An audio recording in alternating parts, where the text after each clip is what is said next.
Salut tout le monde.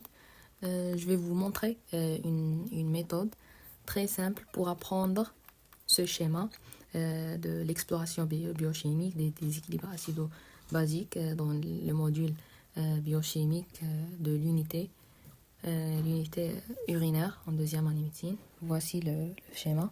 C'est très compliqué. Donc on a ce tableau. C'est difficile à apprendre.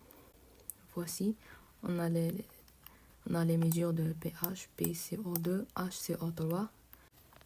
Donc je vais vous montrer une méthode très facile. Voici, on a 3 schémas. Le premier schéma, c'est à propos de pH, et le deuxième de bicarbonate, et le troisième à propos de la pression artérielle de CO2. Donc on va voir, premièrement, on commence par le pH. On va diviser le schéma en deux. On a le côté droit et le côté gauche. Le côté droit, on aura une augmentation de pH. Donc la méthode, c'est, premièrement, on doit apprendre bien la division de ces schémas. On a l'acidose respiratoire et l'alcalose respiratoire. L'acidose métabolique, l'alcalose métabolique. Ici, l'acidose mixte, l'alcalose mixte. Donc on revient ici. On a le premier côté droit, on a une augmentation de pH. Et ici, c'est le contraire. On a une diminution de pH. Donc, on revient au schéma. Ici, on a dit qu'on a une augmentation de pH, c'est-à-dire l'alcalose métabolique et l'alcalose respiratoire et l'alcalose mixte. Les trois parties se caractérisent par une augmentation de pH. Et le contraire pour les trois autres parties. Deuxièmement, à propos de bicarbonate, on a divisé le schéma en deux parties, comme le premier schéma, mais maintenant on divise le schéma en deux parties.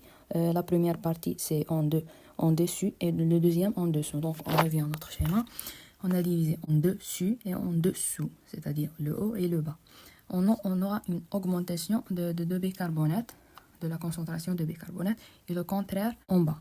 Au troisième schéma, c'est à propos de la pression de CO2. Donc on divise le schéma aussi en deux parties. Mais regardez la différence entre la première division et la deuxième division. Donc, on revient. On a divisé le schéma en deux. En dessus et en dessous. Ici, on a une augmentation de PCO2. Ici, on a une diminution de CO2, de PCO2. Donc, on va réviser ensemble qu'est-ce que j'ai expliqué. On fait une petite application. On va diviser le schéma en deux. Ici, on a, par exemple, on a l'acidose respiratoire. On a une augmentation de PCO2. Ici, on fait la même chose.